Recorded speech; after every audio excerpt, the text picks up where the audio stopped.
Hey everyone, and welcome back to Wanderbot Tries Something. And today the something is Zombie Shooter.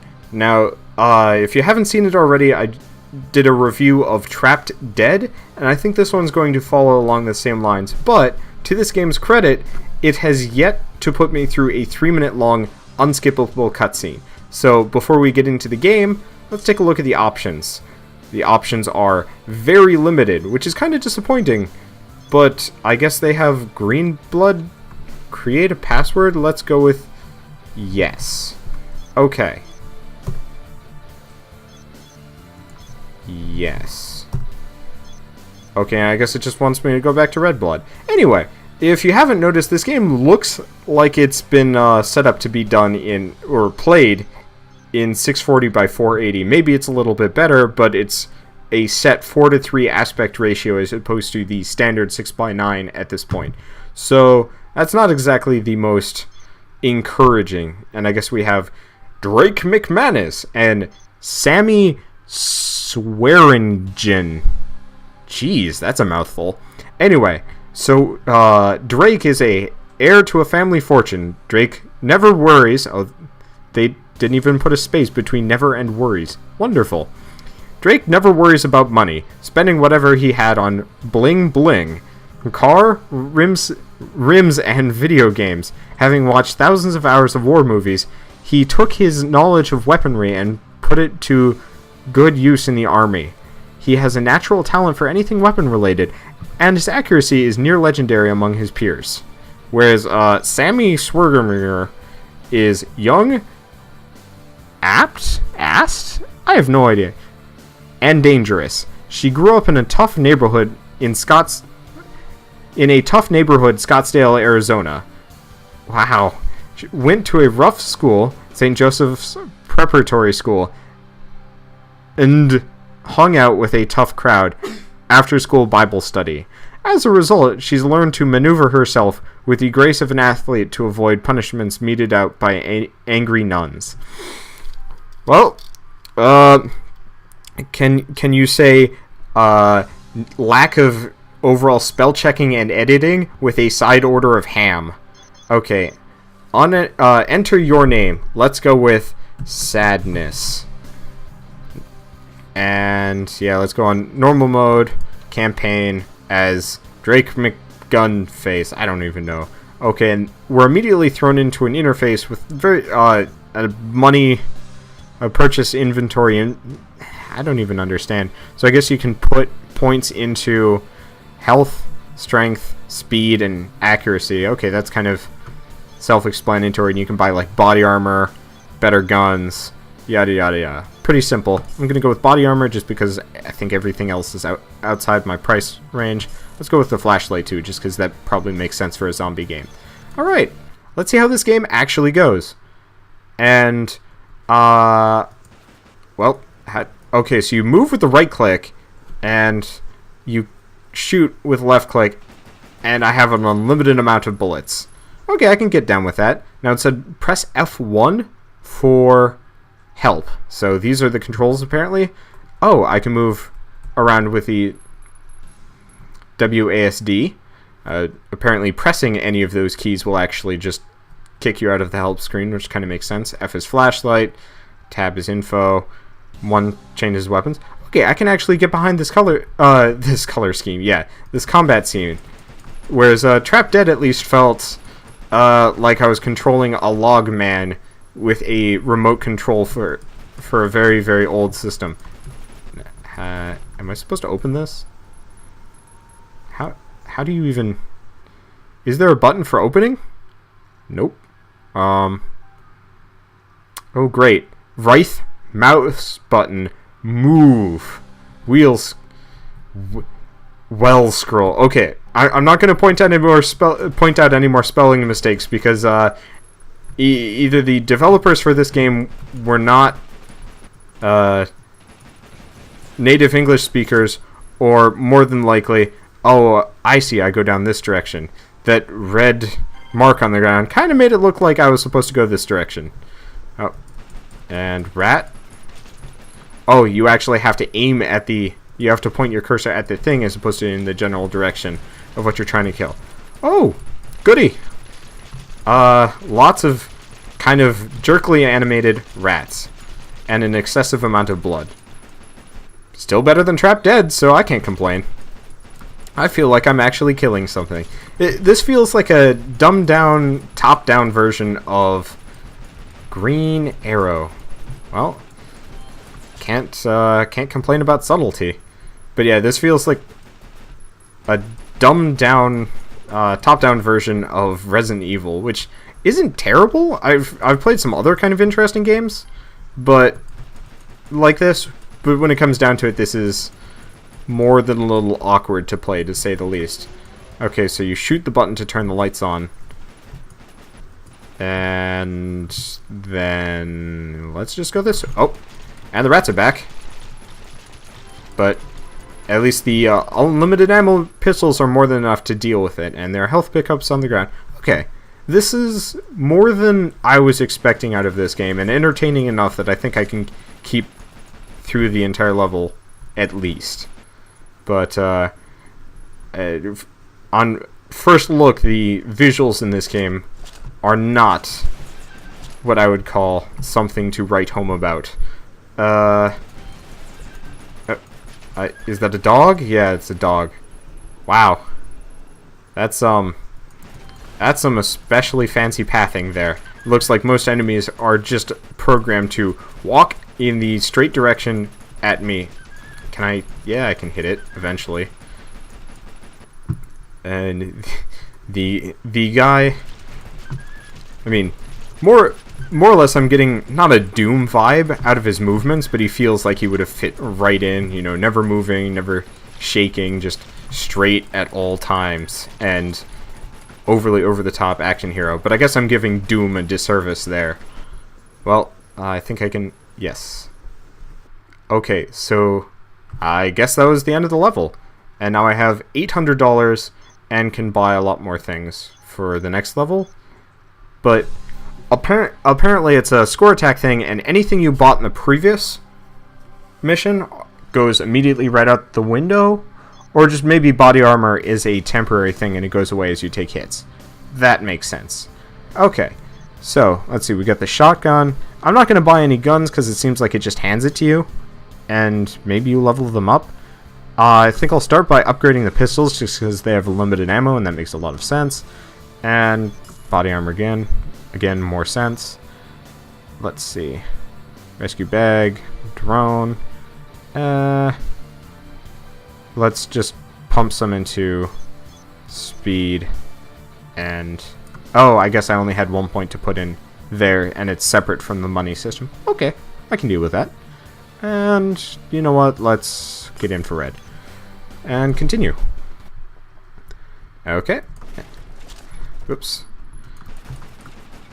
Don't force me to switch to the gun I have limited ammo with. Let me switch to that one I need to. Now, okay. I love it that this guy has the brains enough to open doors by shooting them.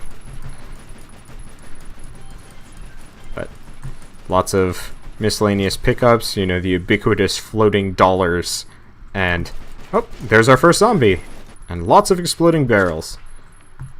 And really awkward proto-techno that is completely unhearable over the constant stream of bullets. Well, this is a lot more entertaining than I thought it would be. It's very banal. It's top-down shooter at its finest, but at least it's... Oh. Okay. Well.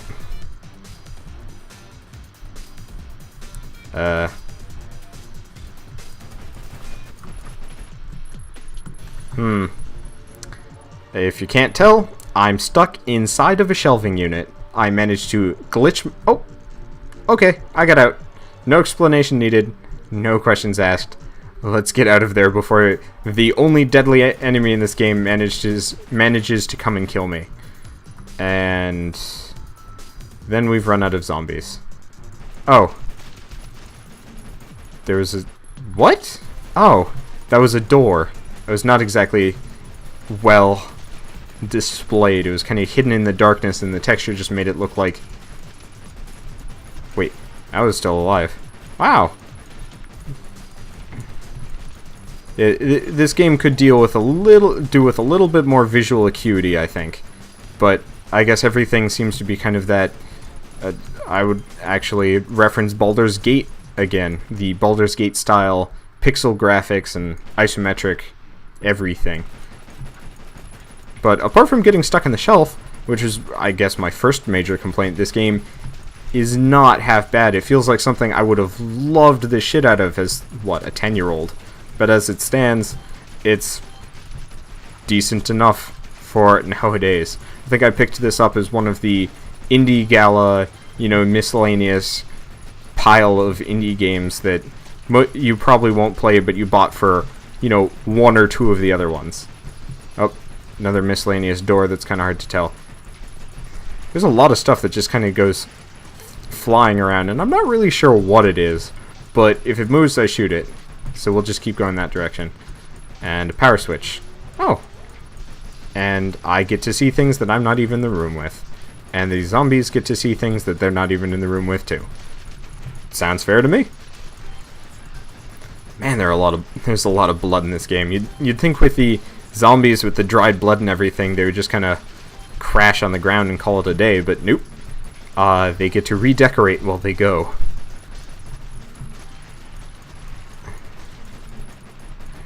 I almost feel like this game would actually be even better with just kind of a buddy to play with, not because I need friends to play this game with, because it's not hard in the slightest, but just because it would be humorous to do so.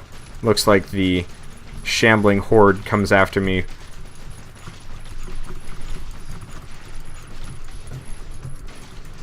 One way or another. That's a lot of zombies. And that's a lot of zombies.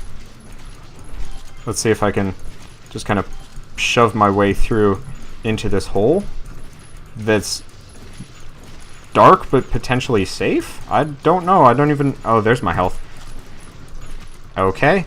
That red halo effect could be... I could do without, but... Here's some bullets. Oh, wow. I have an excessive amount of ammo. I like that. That is... And I guess I just leveled up again. A top-down shooter with a level-up system, I would say it helps. It gives this game something more than just like, oh, here zombies, shoot them. And, you know, the money system between levels helps that as well.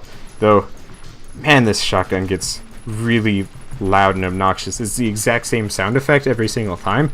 At least this one kind of has more of a constant, nice tempo. Wow. Though, major complaint, the pistol seems to be better than the shotgun in every way, shape, and form. It just kind of obliterates everything. And I don't think you even have to reload in this game, which, I mean, not a good or a bad thing, it just feels kind of weird. But then again, I hate reloading in games where you actually have to worry about enemies still coming at you. That kind of period where you're not sure if you're going to reload in time and shoot them. And it would feel really out of place in this game to have that kind of level of tension. But then again, this part is kind of almost stupidly easy as I just sit there and pile bullets into their shambling corpses.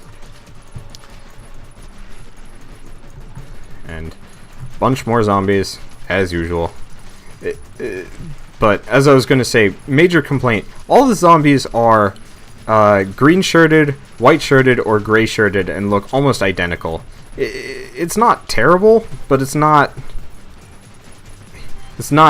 easy to look at after a while. At least with some games, they try and have, you know, some variation. Take Shank, which I've also been playing, and you should go watch that because it's a lot more entertaining than this.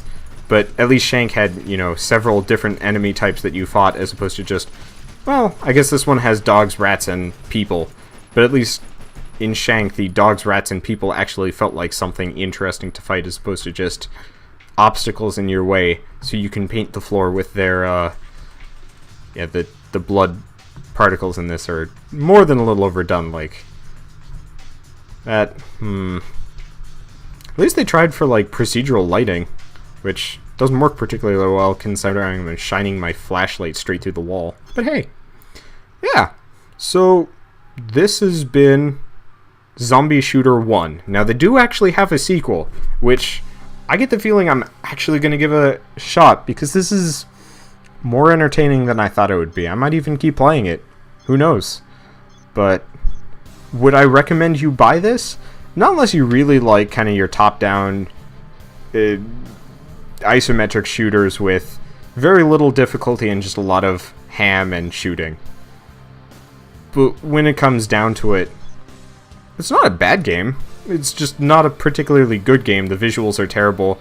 The music isn't half bad, but boy did they need to hire somebody that could, you know, edit writing, because I mean, the fact that they didn't even put spaces in half of their character descriptions is pretty indicative on very low budget and very little care for that sort of thing. It feels like it was rushed out to try and appeal to the, I mean, more or less the people that like to play zombie games. And you know what? I like the odd zombie game, and this feels entertaining enough that I would play it again. Let's see. So, yeah, I would recommend buying it if it's cheap, playing it if you've got the time, but it's not a very big time commitment, but it's not going to be very captivating either.